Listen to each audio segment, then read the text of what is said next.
SS Rajamouli के Varanasi teaser को 10 बार देखने के बाद जनता का यही हाल है। अरे कहना क्या चाहते हो? स्क्रीन वाला देख रहे हैं आप। नमस्ते एंड वेलकम दोस्तों। आज हम बात करने वाले हैं इस टीजर की।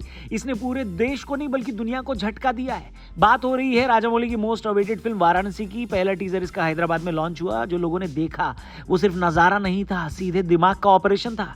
राजामौली ने इस बार टीजर ऐसा बनाया जिसमें हर फ्रेम के अंदर पहेलियां छिपी हैं। आप जितनी बार चाहे देख लो, हर बार कुछ नया निकल कर सामने आता है। आप कुछ नया ऑब्जर्व करोगे। ये आदमी नॉर्मल फिल्में बनाते ही नहीं है, ये पूरा ब्रह्मांड बना देते हैं। अब टीजर की बात करें तो शुरू होता है एक ऐसे विजुअल से जो आपको एक साथ 3 अलग अलग टाइमलाइंस में फेंक देता है। कहीं अंटार्कटिका का बर्फीला आइसबर्ग, कहीं अफ्रीका का नीला आसमान चमक रहा है और कहीं अचानक त्रेता युग का युद्ध। और सबसे खतरनाक चीज ये कि इन तीनों टाइमलाइंस में एक ही इंसान रुद्र नजर आता है। अब इस पर सोचिए, क्या ये टाइम ट्रैवल है या पुनर्जन्म, या राजामौली कुछ और ही खेल खेलने वाले हैं? भाई ये कंफ्यूज करते हैं ना तो बड़े बड़ों को चक्कर आ जाता है। अब टीजर का सबसे भारी सीक्वेंस आता है पृथ्वीराज का किरदार कुंभा रुद्र का पीछा करता हुआ वो दिखता है। शुरू में लोगों ने ये समझा कि राम रावण का युद्ध है क्योंकि बैकग्राउंड वैसा ही दिख रहा है, पर ध्यान से देखें तो नजारा कुछ और था। वहां वानर सेना थी, एक विशाल दानव भी दिखाई दे रहा था और माहौल साफ साफ लंका जैसा था। मतलब ये सीन सीधे राम और कुंभकर्ण की भिड़ंत की ओर इशारा तो नहीं कर रहा।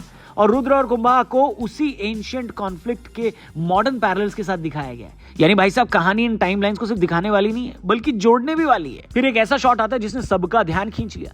एक रहस्यमयी महिला गिरती हुई एक केव में जाती है, उग्रभट्टी केव, और वहां दिखाई देती है देवी छिन्नमस्ता की मूर्ति। देवी छिन्नमस्ता जो आत्म बलिदान, परिवर्तन और कॉस्मिक बैलेंस का प्रतीक है।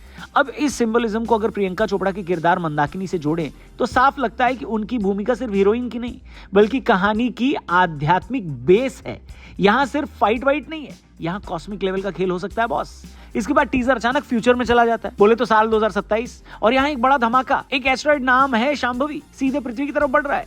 अब ये कोई रैंडम एस्ट्रॉइड नहीं है।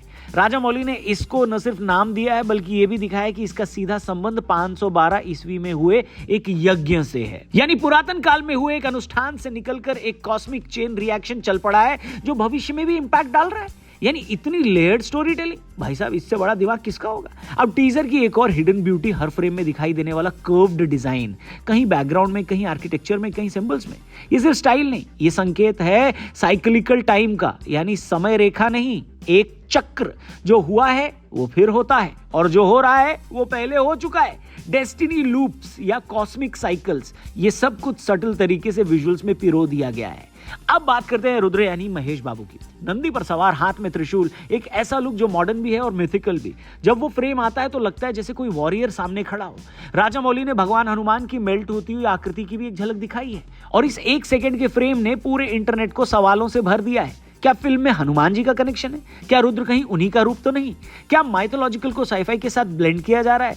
ये फिल्म सिर्फ लीनियर कहानी नहीं बल्कि एक ट्रेजर हंट की तरह है। हर फ्रेम एक क्लू है और हर एक सीन एक कोड है और हर सीक्वेंस एक कनेक्शन है जो टाइमलाइंस को जोड़ रहा है। देखकर ऐसा लगता है कि ये फिल्म हिस्ट्री भी है, फैंटेसी भी है, साइंस भी है और स्पिरिचुअलिटी भी है। तो राजामौली दुनिया को ये मैसेज दे रहे हैं कि इंडियन सिनेमा सिर्फ एंटरटेनमेंट नहीं, ग्लोबल स्केल पर वर्ल्ड बिल्डिंग भी कर सकता है।